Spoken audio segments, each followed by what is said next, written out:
Today we're going to make these adorable little pumpkins, and we're going to use some simple supplies, some that you may have, some you may have to go out and get. Let me share them with you. We are going to be using aluminum foil sheets, first of all, and what you'll want to do with one sheet is just very gently crumble it into a ball. And when you do this, you'll want to make sure not to smash the aluminum foil. You want to keep it nice and loose. It should be a little bit larger than a baseball. You're going to take a second sheet and bring the corners or the edges of the second sheet toward a little indentation that you're going to make in the center of the foil ball. So notice I'm doing this very slowly. I'm not crunching that foil together. I want it to stay as loose and large as possible. I'm going to do that one more time just so you can see that little indentation I keep making. That's where the stem will go. So one more time, I'm crunching it into a large sphere. I'm taking a second sheet of aluminum foil, placing it underneath, putting a little indentation in the top of that sphere, and then bringing all of the corners of the second sheet of aluminum foil and just kind of tucking it into that indentation. That's where the stem of the pumpkin will go. It will also help to create a gourd or a pumpkin shape. Now we're going to move on to our second supply, which is plaster wrap. So when you use plaster wrap, you want to keep it away from water when you're cutting it. This was a mistake that I made. You don't want the plaster wrap to get wet until you're ready to apply it to the surface that you're working with. So cut more than you think you will need. And again, do it away from water. Cut a bunch of strips, and then you'll be ready to start using this to wrap around your pumpkin. I'm using a fairly large sheet of plaster wrap, and I'm going to dip it in the water, and the water will activate the plaster, making it a little bit sticky, and it will definitely help it adhere or stick to the pumpkin shape. Get that nice and wet, and then use your fingers to squeegee all of the extra water off. And then I'm going to use this plaster wrap in a similar way that I did my aluminum foil. Another mistake I made was not covering my table surface. Make sure you use some newspaper or old bags to cover the surface of your table. Now I'm wrapping it from the back right to that indentation that I made initially for where the stem will go. Doesn't this look just like what I did a moment ago with the aluminum foil? Starting at the back, wrapping it around, and going toward that indentation. You'll definitely want to smooth the plaster out just a little bit because you don't want to have a lot of sharp edges. You want it to really stick to and cling to that aluminum foil. So once again, I'm squeegeeing or using my fingers to get all of the extra water off. That also helps to spread the plaster particles around. That will help it adhere a lot better to your aluminum foil. You don't want to be able to see any of your aluminum foil, so I'll probably end up using another sheet of plaster to make sure I have everything covered. You only need, though, one layer of plaster. You don't have to add a bunch of more layers on top.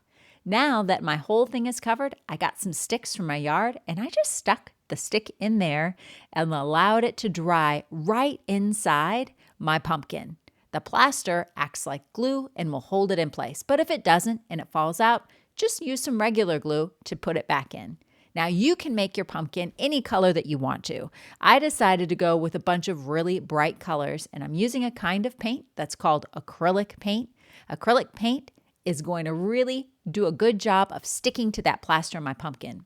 If you want to make a little bit of dimension to your pumpkin, you could change the value of the color that you're using. Value is the lightness and darkness of a color. So I started with a dark pink, and now I'm using a light pink.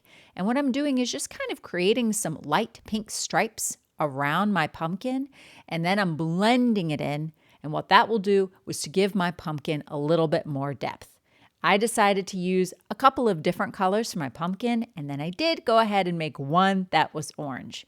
Once I was finished painting, I had to make sure that my pumpkins were completely dry. Speaking of dry, you should not be painting your pumpkins unless the plaster is also completely dry. You'll know when it's dry because when you touch it, it no longer feels cold or wet, but it feels nice and dry.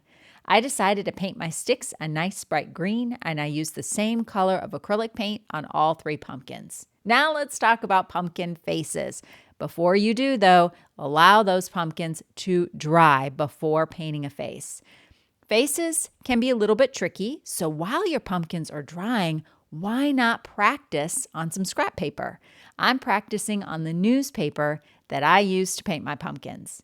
I always like starting with a triangle for the nose, and then you can do a whole variety of expressions for your pumpkin. Maybe you could use an arched line to create a winking pumpkin. I'm using a permanent marker that's nice and thick to draw my designs. You could draw a big letter C, leaving a little gap where it's still open. Put a baby C inside, and now you have a pumpkin eye shape. But really, you can make a pumpkin face any way you want. I would recommend practicing at least 3 different kinds of faces. That way, when you're ready to paint, you have your favorite one picked out. Now, drawing on a piece of newspaper or a piece of paper is a whole lot easier than painting on that lumpy, bumpy surface of the pumpkin. So, when you get ready to paint on your pumpkin, here's a couple of tips for you. You might want to use a really skinny brush, and when you paint, you might want to have your black paint or whatever color you use be diluted a little bit, meaning it's not really thick, but it's going to be a tiny bit watery. That'll make it easier to paint. How do you get your paint a little bit more watery? Well, you just add water to it and stir it gently. Or if you're feeling a little uncertain about using a paintbrush to paint the face, you could use a marker. Now, a permanent marker like the one I'm using, it might work, but it might not work as well as the ink in it might start to run out. Paint pens work very well on putting color on a surface like the pumpkin. So you may want to get a paint pen if you're not sure about using paint to put the face on your pumpkin. But I really have a lot of confidence in you. I know that if you use the right size brush, you could paint a face. But who says there has to be a face on there? You could just leave your pumpkins as is. You could paint designs like polka dots, zigzags, triangles. This is your masterpiece. You can make it any way you like. Sometimes when I'm working on something like this and my artwork doesn't exactly go the way that I had hoped or maybe what I had imagined that it would, I realize I have a choice. My first choice is I could start to think about how I could embrace or accept what I don't like about it. Maybe my artwork on its own has decided to take my masterpiece in a whole nother direction, and I should maybe just follow that lead and go in that direction and see where it takes me. That's called embracing your mistakes. Or if it's really bothering you and you can't think of a way to embrace that mistake, then allow the pumpkin to dry completely, paint over your boo-boo, something that you don't like, allow that to dry before trying it again. A lot of times, though, it's just a matter of not being so hard on yourself. Art is about enjoying the process, about having fun.